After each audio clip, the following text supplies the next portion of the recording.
Alright guys, we are very few days away from the World Cup final. I think it is only 2 days now. And yeah, I just wanted to talk about who I think is going to win between Argentina and France.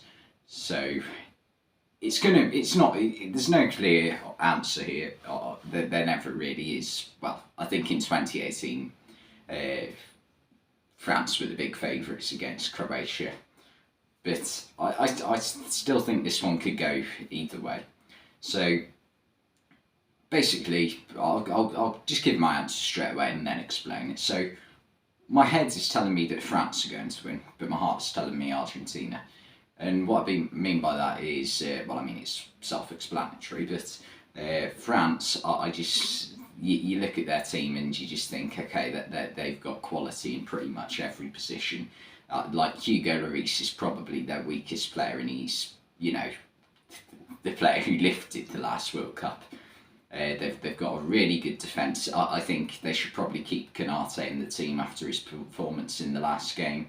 You've got Varane alongside him, one of the most experienced centre-backs in world football right now. And then two brilliant full-backs in Teo Hernandez at left-back, who's done brilliant since having to replace his brother Lucas Hernandez due to injury. And then at right back you've got Jules Koundé, who I think will be the favoured choice, who again really defensively solid. Their midfield's been brilliant this tournament. I think it'll be interesting to see whether Rabiot comes back in the team or Fofana stays in the team. Griezmann's been superb, as has Tchouaméni, and the front three, nothing needs to be said. Mbappe's been on fire, Giroud's been on fire, Dembele, although he hasn't scored the goals, he's still played brilliantly. So it's going to be a really tough task for Argentina. That being said, whilst they may not have the quality spread throughout the starting 11, Argentina, in my opinion, they've got Julian Alvarez, who's in brilliant form, Lionel Messi, who's, in my opinion, the greatest player of all time and has been the best player in this tournament. So they're more than capable of coming up with a moment of magic. Plus, on top of that, you've got, that Argentinian mentality of anything to win. They will do absolutely anything, whether it involves bending the rules. And it'll be interesting to see what sort of formation that Argentina choose to go with, because we've seen them use a variety of formations. They've played a 4-3-3 at the start, 4-2-3-1. They've played a 4-4-2 diamond in midfield. They've even played three at the back in one of the games, I think, against Holland.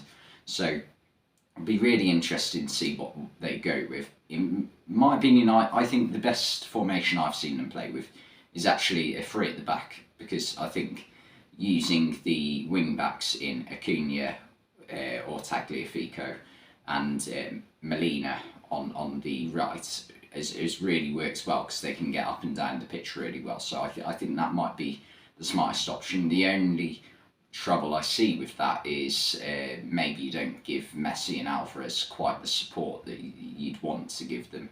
So if they are to do that, Molina and whoever plays left wing back will have to do a lot of running. And also the three at the back, I think that has only been for one game this tournament. So there definitely are pros and cons either way. It's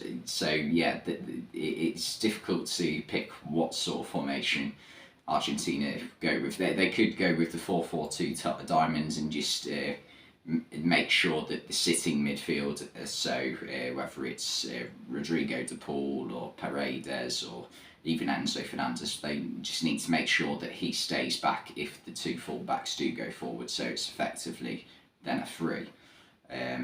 Plus then you get a bit more support that way from the midfielders for Messi and Alvarez. So I think that might be the way forward, one of those two. The 4-3-3 I just don't think really worked for them at the start of the tournament. They've been a lot better since the change of system, in my opinion. But yeah, they're definitely not going to be rolled over, Argentina. I expect this to be a very tight game, not necessarily cagey. I expect there to be a few goals.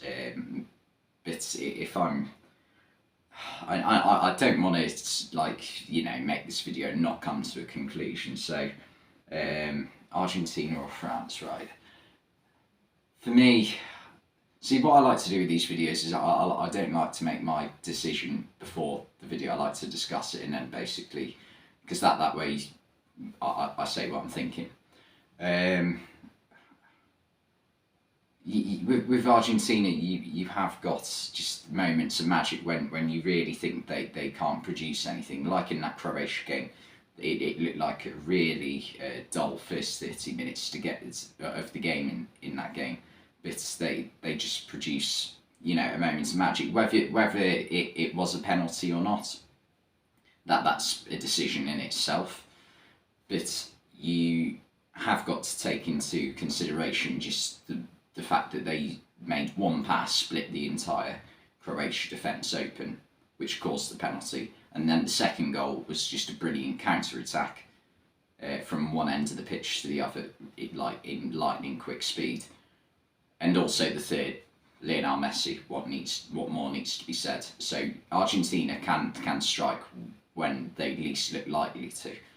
And France, you would think they're going to be the team that dominate possession in this game because of the quality they've got in midfield, and you'd think they probably create more chances in the game. So that's one thing Argentina are going to need to be in this game. They are going to need to be clinical when their chances come. They need to take them, because France, if it only takes Kylian Mbappe and Olivier Giroud one chance to score.